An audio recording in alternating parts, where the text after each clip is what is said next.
नमस्कार, मैं हूं आपके साथ आयुषी गुप्ता। आज हम इस खास पॉडकास्ट में बात करने जा रहे हैं सोना चांदी की कीमतों को लेकर के।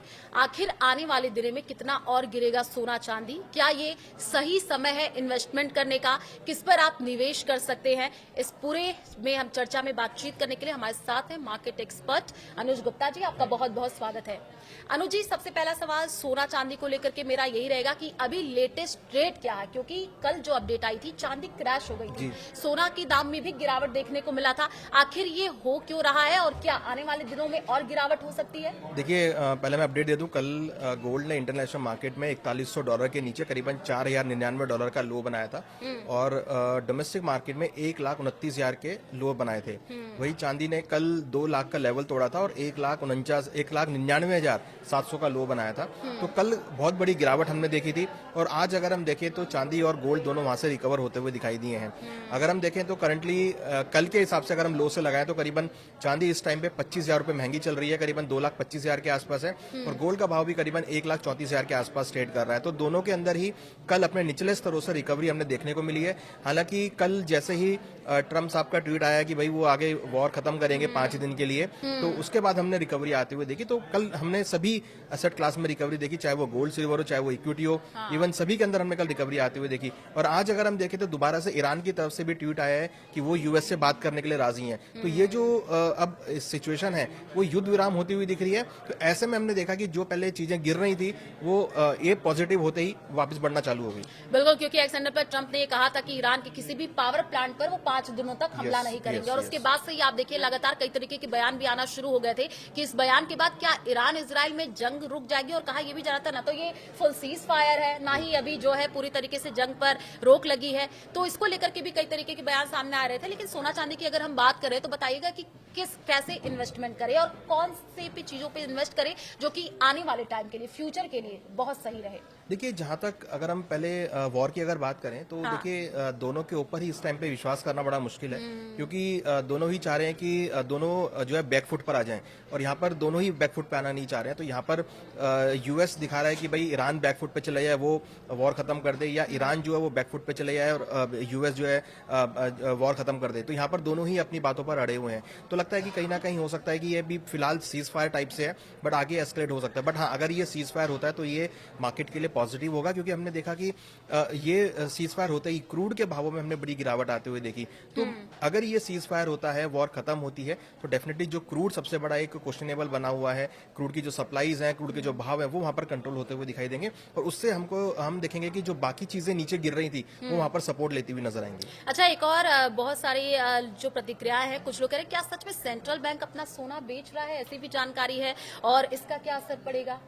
देखिए, सेंट्रल बैंक्स अगर हम देखें तो ऐसा तो नहीं है कि गोल्ड बेच रहे हैं, बट कुछ अटकलें ऐसी हैं कि अगर जैसे अगर हम ईरान की बात करें या जो छोटी इकोनॉमी उनकी बात करें, उनके पास गोल्ड है, बट अगर उनको नुकसान हो रहा है, उनको अभी कैश की रिक्वायरमेंट है, पैसे की रिक्वायरमेंट है, तो वो अपना यहाँ पर गोल्ड बेच सकते हैं या अपना गोल्ड जो है गिरवी रखकर फंड उठा सकते हैं। तो दोनों ऑप्शन यहाँ पर होते हैं। तो यहाँ अगर आप देखेंगे तो जिस तरीके से, हालांकि ईरान तो वेल सफिशिएंट फंड है तो उसको रिक्वायरमेंट नहीं है, बट हाँ अगर हम बात करें यूएई के कुछ जो देश हैं जहां पर इशू हो सकता है तो वो शायद वो वहां पर बेच सकते हैं। बट अभी तक ऐसा कुछ भी नहीं आया है कि उन्होंने गोल्ड बेचा है।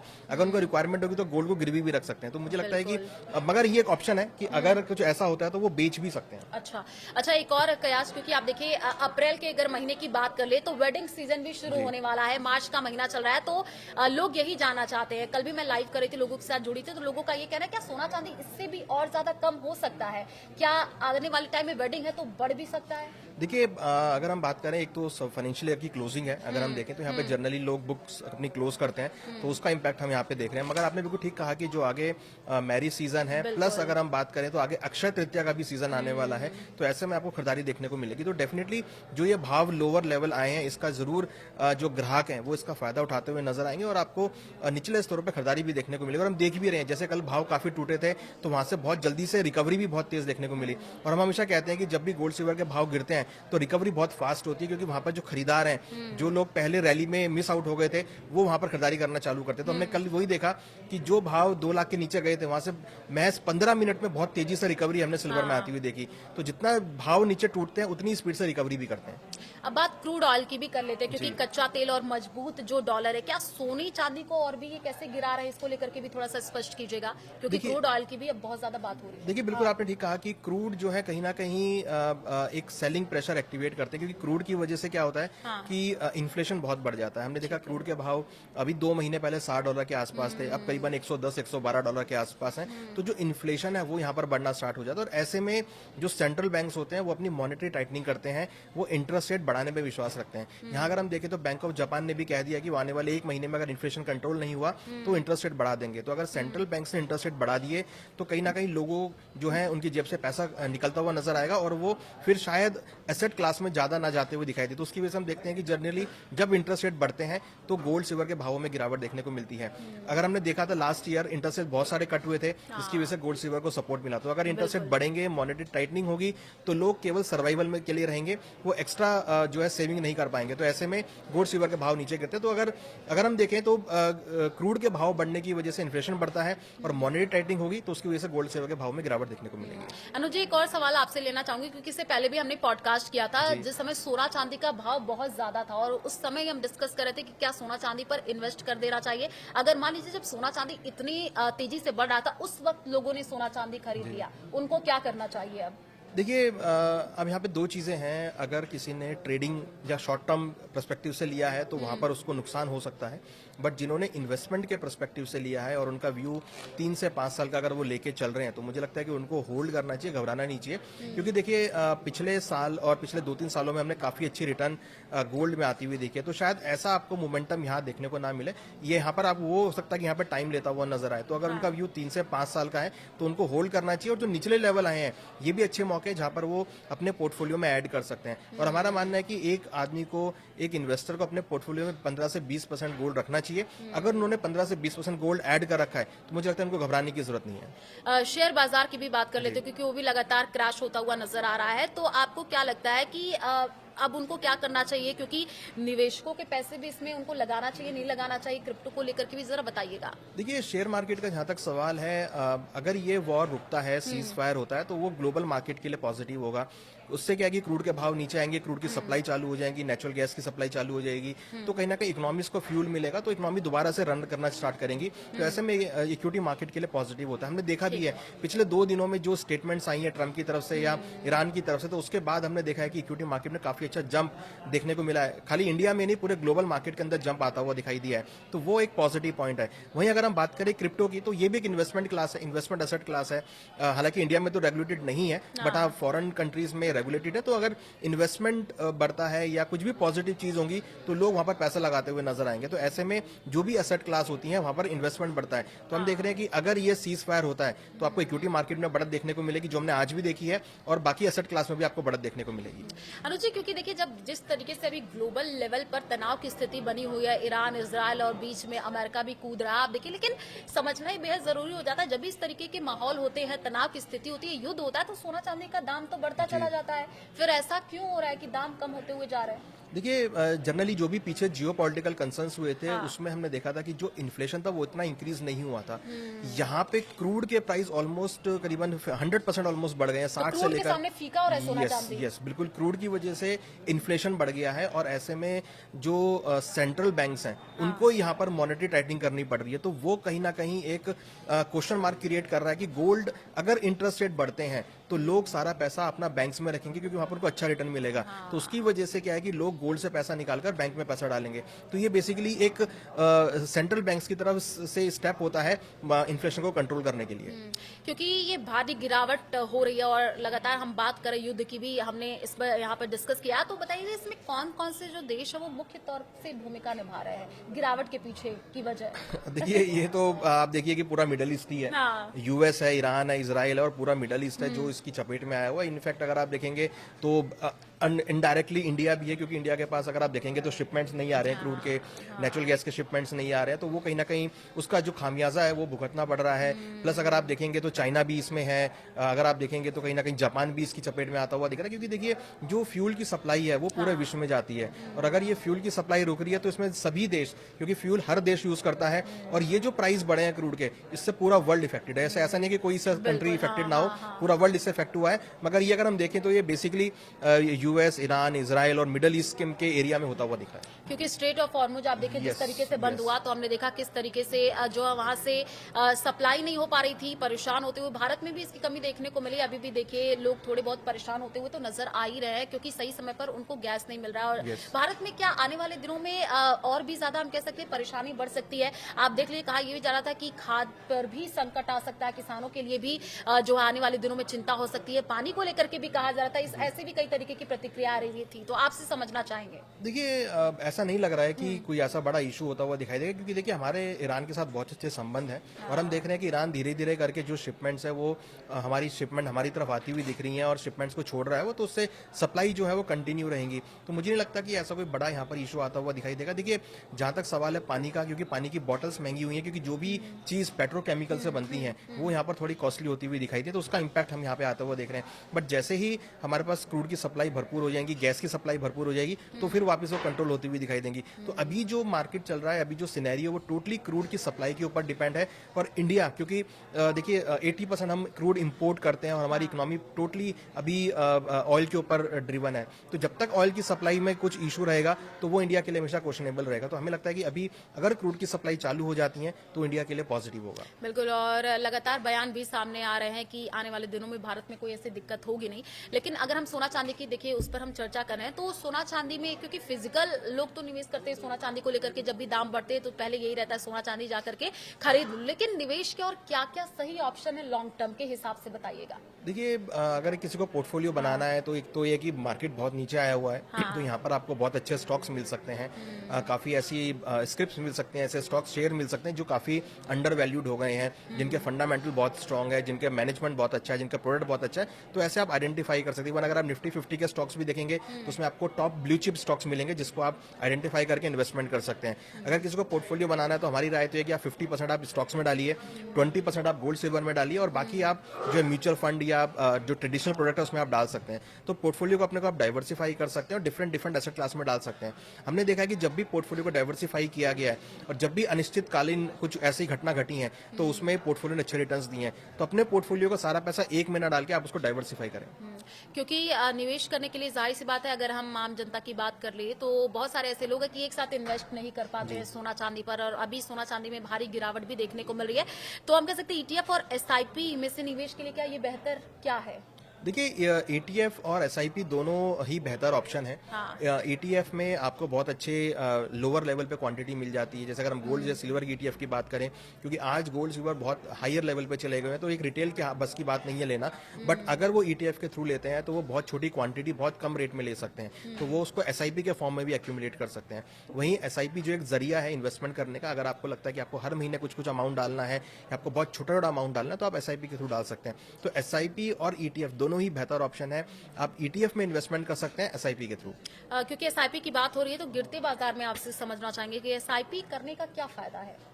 देखिए SIP एक ऐसा प्रोडक्ट है जो एवरेज को सपोर्ट करता है। मींस अगर मार्केट में गिरावट आ रही है तो हर गिरावट में आपकी एंट्री होती है। तो आप जनरली लोग ये सोचते हैं कि भाई ये मार्केट गिर गया मैं बाय करूं ना करूं, बट SIP के थ्रू आपका इन्वेस्टमेंट होता है और आप हर लोअर लेवल पे बाय करते हैं। तो जब मार्केट वहां से उठती है तो आपको जो रिटर्न मिलता है वो बहुत एक्यूमुलेटेड मिलता है और एक कंपाउंडिंग के पावर के अकॉर्डिंग वो रिटर्न मिलता है। तो SIP एक ऐसा प्रोडक्ट है जो इन्वेस्टमेंट को सपोर्ट करता है और हर लेवल पर वो इन्वेस्टमेंट करता है। तो क्योंकि हम सोना चांदी की अगर पूरा गणित की बात करें, आपसे समझना चाहेंगे, क्योंकि कच्चे तेल और डॉलर का भी हम कह सकते हैं क्या ये डबल अटैक है? देखिए बिल्कुल, अगर आप देखेंगे तो यहाँ पे जो डॉलर इंडेक्स है US का वो काफी इंक्रीज हो गया है। उसकी वजह से जो इन्वेस्टमेंट डिमांड है वो गोल्ड सिल्वर से हटकर डॉलर की तरफ शिफ्ट हो गई है, जिसकी वजह से अगर आप देखेंगे तो गोल्ड अपने हाई से, गोल्ड ने मुझे ध्यान है करीबन जनवरी में $5500 का हाई बनाया था, वहां से करीबन $4100 करीबन $1600 की गिरावट जो है गोल्ड में अपने हाई लेवल से आ चुकी है, जो कि बहुत बड़ी गिरावट है महज एक महीने में। तो ये इस वजह से हुई है क्योंकि डॉलर इंडेक्स बढ़ा है, क्योंकि जिस तरीके से US जो ने जो वॉर किया है, जो लड़ाई हुई है उसकी वजह से डॉलर इंडेक्स में बहुत स्ट्रेंथ आती हुई दिखाई दी है। हाँ, उसके हम देख रहे हैं कि जो डॉलर इंडेक्स की स्ट्रेंथ है वो इंक्रीज हुई है और जो फंड इन्वेस्टमेंट है वो गोल्ड से निकलकर डॉलर की तरफ जाता हुआ दिखाई दिया है। तो यहाँ पर अगर आप देखेंगे तो एक तरीके से डबल मार पड़ी है। एक तो डॉलर की तेजी की वजह से गोल्ड नीचे गिरा है, प्लस क्रूड की तेजी की वजह से जो इन्फ्लेशन आया है, जो सेंट्रल बैंक्स मॉनेटरी टाइटिंग करेंगे उसकी वजह से भी गोल्ड में गिरावट देखने को मिली है। क्योंकि ऐसा कहा जा रहा है कि जब इस तरीके का माहौल बनता है तो सोना चांदी लोग ज्यादा सेल करना चाहते हैं, तो कमोडिटी मार्केट में सट्टेबाजी हम कह सकते हैं इस तरीके की। देखिए सट्टेबाजी तो नहीं है, क्योंकि देखिए जनरली क्या होता है कि जब ऐसा माहौल होता है तो लोग सोचते हैं कि भाई कैश में बैठा जाए जिससे कि वो उसको यूज कर सके। तो अगर हम देखें तो यहाँ पर जो आपने पहले क्वेश्चन पूछा था कि भाई गोल्ड बेच रहे नहीं बेच रहे, तो यहाँ पर मैं उसका आंसर देना चाहूंगा कि यहाँ पर जनरली जो रिटेल कस्टमर होते हैं, जहाँ पर जिस एरिया में वॉर हो रहा है वहाँ पर लोग सोचते हैं कि भाई यहाँ से आप शिफ्ट होना है, जल्दी से आपको यहाँ से शिफ्ट होने की जरूरत है, तो वो अपना जल्दी से जल्दी सोचते सारा सामान बेचकर आप कैश में बैठकर आप शिफ्ट हो जाएं। तो ऐसे माहौल की स्थिति पैदा हो जाती है। तो यहाँ पर सेंट्रल बैंक तो बिकवाली नहीं करते, बट हाँ रिटेल जो कस्टमर होते हैं जिनके पास ज्वेलरी गोल्ड रखा होता है वो सोचते हैं कि जल्दी से आप अपने को माल को बेचकर आप कैश में बैठे, जिससे कि जहां आपको स्थानांतरित होना है, जहां पर आपको ट्रांसफर होना है, वहां पर जाकर आप दोबारा से उसको चालू कर सके। तो ऐसी बिकवाली जो है वो जनरली फिजिकल मार्केट में देखने को मिलती है। और कहीं ना कहीं जो ज्वेलर होते हैं, जो अगर हम लोकल ज्वेलर की बात करें तो वो भी फिर डिस्काउंट लगाना चालू कर देते हैं कि जिससे कि जो कस्टमर उनको लोअर लेवल पे रेट मिल सके।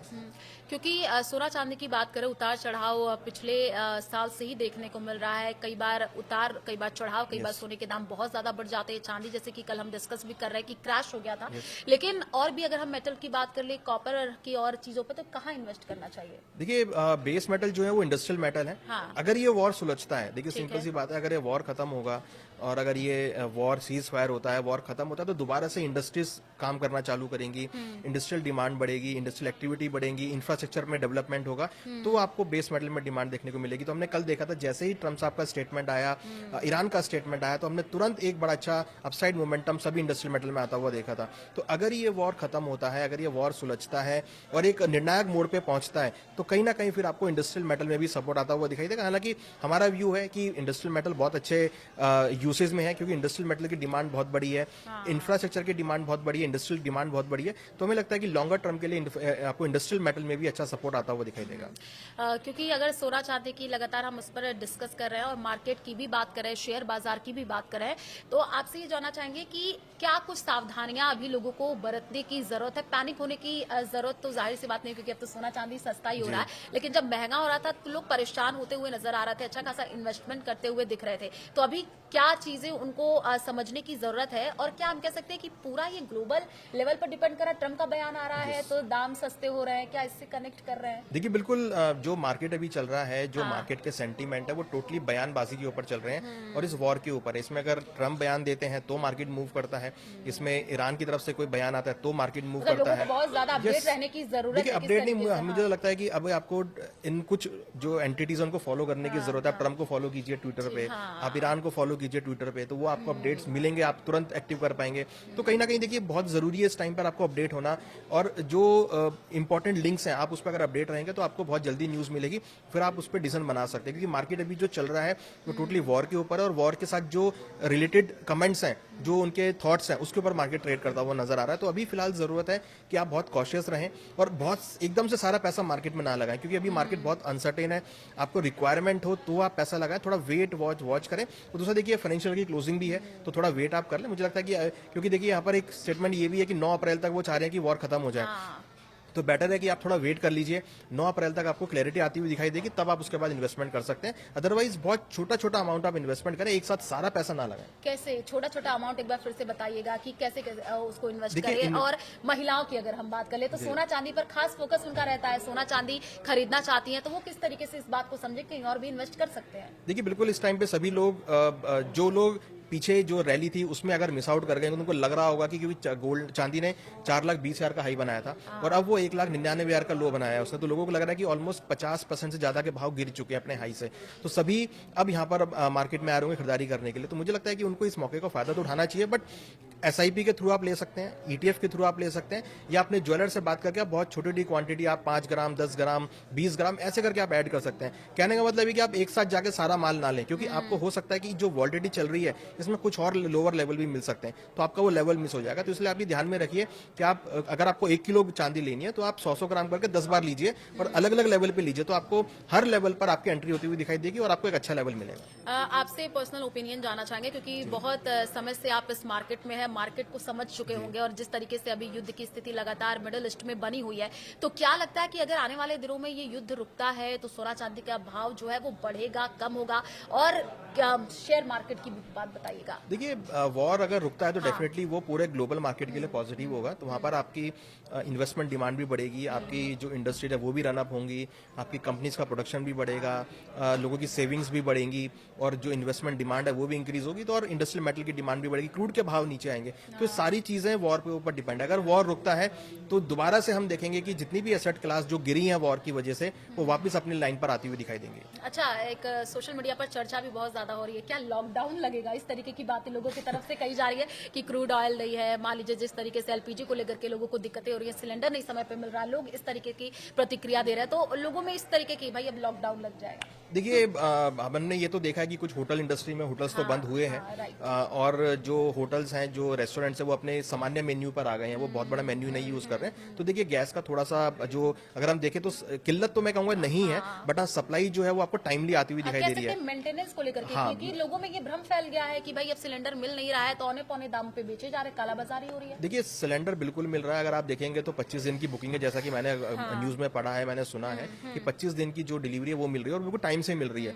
तो वो लेकिन बीच के कुछ लोग हैं ना जो कालाबाजारी कर रहे हैं। देखिए, वो तो हर टाइम पे मौके का फायदा उठाते हैं। ये तो हमने देखा था कि कोविड के टाइम पे भी जब ऑक्सीजन के सिलेंडर की शॉर्टेज हो गई तो वहाँ पर कालाबाजारी होती हुई दिखाई दी थी, तो वो भी था। तो ये देखिए, ये तो मौके का लोग फायदा उठा रहे हैं, उसको आप रोक नहीं सकते। बट हाँ, यहाँ पर जो अगर आप सेंसिबल हैं, थोड़ा सा मार्केट को लेकर समझ रहे हैं या इकोनॉमी को समझ रहे हैं, तो आपको पता लगेगा कि अभी ऐसा कोई किल्लत वाली बात नहीं है, सप्लाई प्रॉपर है। बस सप्लाई में पूरा जो सप्लाई का पूरा टाइम होता है वो पूरा टाइम ले रही है और सप्लाई वहाँ पर आती हुई दिखाई दे रही है। तो अगर आप इस टाइप से अगर माहौल को समझेंगे तो मुझे लगता है कि कोई ऐसा इशू नहीं है, क्योंकि जिस तरीके से अब वॉर अपने निर्णायक मोड़ पर आ रही है। देखिए, यहाँ पर अब जो स्टेटमेंट आई है काफी करीबन ऑलमोस्ट 4 हफ्ते के बाद ये स्टेटमेंट आई है, जो कि हमने लास्ट पॉडकास्ट में डिस्कस भी किया था कि स्टेटमेंट आने वाली है, तो स्टेटमेंट यहाँ पर आई भी है। दोनों ही अब वॉर खत्म करने के मूड में, दोनों ही बात करने के मूड में है। तो अगर ये दोनों बात करते हैं तो ये धीरे धीरे अपने निर्णायक मोड़ पर पहुंचती हुई दिखाई देगी। अगर हम बात करें, देखिए अगर ये युद्ध रुक जाता है तो भारत पर इसका क्या खास असर रहेगा? मार्केट के हिसाब से बताइएगा और सोना चांदी के हिसाब से। देखिए, भारत हालांकि युद्ध में शामिल नहीं है, बट कहीं ना कहीं, क्योंकि देखिए भारत के बहुत अच्छे संबंध यूएस के साथ भी हैं, भारत के अच्छे संबंध इजराइल के साथ भी हैं, भारत के अच्छे संबंध ईरान के साथ भी हैं और भारत के अच्छे संबंध सऊदी अरब के पूरे ग्रुप के साथ, मिडिल ईस्ट के साथ भी हैं। तो जैसे ही ये युद्ध रुकेगा तो आपकी जो बहुत सारी चीजें जो हम यहाँ से एक्सपोर्ट करते हैं, जैसे मसाले हैं, जैसे चावल है, राइस है, वो सब यहाँ पर एक्सपोर्ट होना चालू हो जाएगा। तो ये जो हमारी इंडस्ट्रियल जो डोमेस्टिक इंडस्ट्री है उसके लिए सबसे बड़ा फायदा होगा। प्लस जो चीजें हम बाहर से इंपोर्ट करते हैं, जैसे मेडिसिन हो गई या जैसे हम क्रूड ऑयल हो गई, नेचुरल गैस हो गई, गोल्ड सिल्वर हो गए, वो सब प्रॉपर आते हुए दिखाई देंगे। तो जो इंपोर्ट एक्सपोर्ट का बिजनेस अभी डिस्टर्ब हो गया है वो दोबारा से चल पड़ेगा। तो कहीं ना कहीं वो इंडस्ट्रीज के लिए फायदेमंद होगा, प्लस कहीं ना कहीं वो इंडियन इकोनॉमी के लिए फायदा होगा, क्योंकि अगर इंपोर्ट एक्सपोर्ट चालू होगा तो आपके जो एक्सपोर्टर्स हैं, जो यहाँ पर एक्सपोर्ट करने के लिए बैठे, वो अपना माल आगे डिलीवर कर पाएंगे और जो यूजर यहाँ पर डिमांड करके बैठे हैं इंपोर्ट्स के लिए, तो वो इंपोर्ट उनको यहाँ पर आते हुए दिखाई देंगे। और दूसरी बड़ी बात, इंपोर्ट एक्सपोर्ट चालू होगा तो हमारा जो रुपया यहाँ पर वीक होता हुआ दिखाई दिया है वो यहाँ पर सुधरता हुआ नजर आएगा। तो आपसे जानना चाहेंगे कि आने वाले 2 से 3 सालों में सोने चांदी का क्या भविष्य रहने वाला है अभी मार्केट को देखते हुए?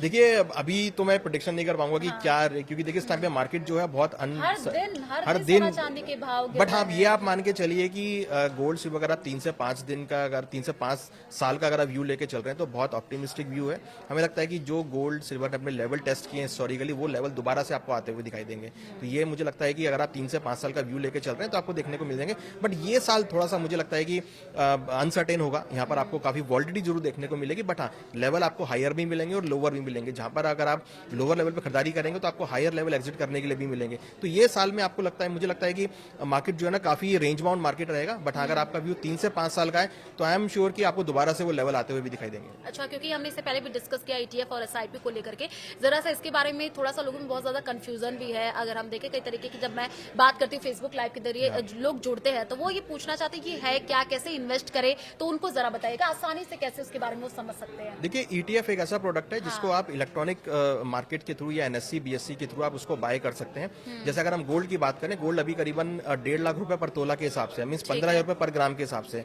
तो यहाँ पे 15,000 रुपए पर ग्राम लेना किसी के बस की बात नहीं है, रिटेल कस्टमर नहीं ले सकता। तो ईटीएफ में आपको इसकी एक यूनिट करीबन 100 या 150 रुपए की मिल जाएगी, वो आप यूनिट ईटीएफ की तरफ ले सकते हैं। और ये जितनी भी ईटीएफ है ये सब एएमसीज के थ्रू और सब बैंक्स के थ्रू रन होती हैं। आप किसी भी गोल्ड ईटीएफ अगर आप लिखेंगे तो आपको दिख जाएगा, आप उस एएमसी या बैंक के थ्रू जाकर आप बाय कर सकते हैं। मींस आप गोल्ड के अंदर 100 से 150 रुपए के अंदर भी इन्वेस्टमेंट कर सकते हैं। एसआईपी क्या है? एसआईपी एक जरिया है जिसके थ्रू आप इन्वेस्टमेंट कर सकते हैं। मींस आपको अगर लगता है कि आपको हर महीने कुछ कुछ पैसा डालना है तो आप एसआईपी चूज कर सकते हैं। आपको वहां पर टेन्योर चूज करना पड़ेगा कि आपको एसआईपी कितने साल के लिए रखनी है और किस महीने की किस डेट को आपको एसआईपी में इन्वेस्ट करनी है। तो उस डेट को जब आप सिलेक्ट करेंगे तो उस डेट पर आपका उतना अमाउंट ऑटोमेटिकली डिडक्ट होकर मार्केट में इन्वेस्ट हो जाएगा। तो आपको हर महीने जो भी मार्केट में अप्स एंड डाउन्स होंगे उसका बेनिफिट मिलेगा। चलिए, तो देखिए सोना चांदी के बारे में लगातार हम बातचीत कर रहे थे कि किस तरीके से आप सोना चांदी पर इन्वेस्ट कर सकते हैं या नहीं कर सकते हैं, अनुज जी ने भी बताया है। लेकिन अनुज जी एक लास्ट क्लोजिंग कमेंट लेते हुए जाना चाहेंगे, आपसे समझना चाहेंगे सोना चांदी, जैसे कि आप बता रहे हैं आप भी नहीं प्रिडिक्ट कर पा रहे हैं कि भाई आने वाले टाइम में क्या होगा। कल ही हमने देखा कि 40 साल का जो रिकॉर्ड वो टूटा, सबसे मतलब पहली बार देखा गया कि इतना ज्यादा चांदी क्रैश हुआ है और लोग इसी बात को नहीं समझ पा रहे हैं। लोग थोड़ा सा कंफ्यूज इस बात को लेकर हो रहे हैं कि मे बी कि और भी ज्यादा सस्ता हो जाए तो उनको कहीं लॉस ना हो, तो वो क्या करे अभी के स्थिति में? देखिए अगर वो डिप लेगा, गिरावट आएगी तो लॉस नहीं होगा। आपको उस डिप पे खरीदारी करनी है, क्योंकि गोल्ड सिल्वर अगर आप पिछले 100 साल की हिस्ट्री देखेंगे तो 8 से 9% कंपाउंड के हिसाब से उसने रिटर्न दिया है और ऑलरेडी वो रिटर्न यहाँ पे दे भी रहा है। तो अगर आप अगर आप ये सोचे कि भाई 2025 जैसे रिटर्न आपको मिलेंगे तो वैसे रिटर्न तो नहीं मिलेंगे। बट हाँ ये है कि आपको 10 से 15% की रिटर्न आपको हमेशा मिलते रहेंगे, क्योंकि गोल्ड एक ऐसा प्रोडक्ट है जिसकी सप्लाईज जो है वो कम है बट डिमांड कंटिन्यूस बढ़ रही है। तो उसकी वजह से आपको इतना आपको रिटर्न जरूर मिलेगा और हो सकता है कि उसकी ज्यादा रिटर्न भी मिल जाए। देखिए यहाँ पर मैं ये कह रहा हूँ कि आप अगर शॉर्ट टर्म में सोचेंगे तो हो सकता है कि आपको वॉलिटिलिटी देखने को मिले, बट मेरा ये भी कहना है कि अगर आप लॉन्ग टर्म के लिए इन्वेस्टमेंट करते हैं 3 से 5 साल के लिए, तो आपको हो सकता है कि हायर लेवल भी देखने को मिले। राइट। और मान लीजिए बहुत सारे ऐसी महिलाएं हैं जो अपनी बेटियों की शादी के लिए इन्वेस्टमेंट अभी से करना शुरू कर देती है, तो अभी तो मुझे लग रहा है सस्ता है तो खरीद लीजिए। देखिए शादी के लिए तो लेना चाहिए, क्योंकि यहाँ पर रिक्वायरमेंट है और आप अगर लेवल वाइज देखेंगे तो 4,20,000 से चांदी करीबन 2,20,000 के आसपास आ गई, ऑलमोस्ट 2 लाख रुपए डाउन हो चुकी है। गोल्ड का भाव भी करीबन 50 से 60,000 रुपए डाउन हो चुका है। तो अच्छा मौका है, जिसको शादी का रिक्वायरमेंट है, वो जिसको फेस्टिवल के रिक्वायरमेंट है, शादी के लिए रिक्वायरमेंट है या कंपलसरी रिक्वायरमेंट है, तो यहाँ पर उनको लेना चाहिए। बिल्कुल। तो देखिए सोना चांदी के अगर भाव की हम बात कर ले तो अंधे मुंह चांदी गिरी है, सोना भी सस्ता हुआ है। अभी मौका है आपके पास अच्छा इन्वेस्टमेंट करने का। हमने जिक्र भी किया कि किस तरीके से आप छोटे छोटे फॉर्म में भी सोना चांदी पर इन्वेस्ट कर सकते हैं। तो कुछ खास बातें जो आपको ख्याल रखने की जरूरत भी है सोना चांदी खरीदते वक्त लास्ट की किन बातों का खास ख्याल रखना? देखिए अगर आप ऑनलाइन खरीदारी कर रहे हैं तो सेबी रजिस्टर्ड जो ब्रोकर है उसकी ऐप से आप खरीदारी करें। आप सेबी पे जाकर चेक कर सकते हैं, जो रजिस्टर्ड ब्रोकर है आप उनसे खरीदारी करें, तो आप ऑनलाइन ईटीएफ एसआईपी कर सकते हैं।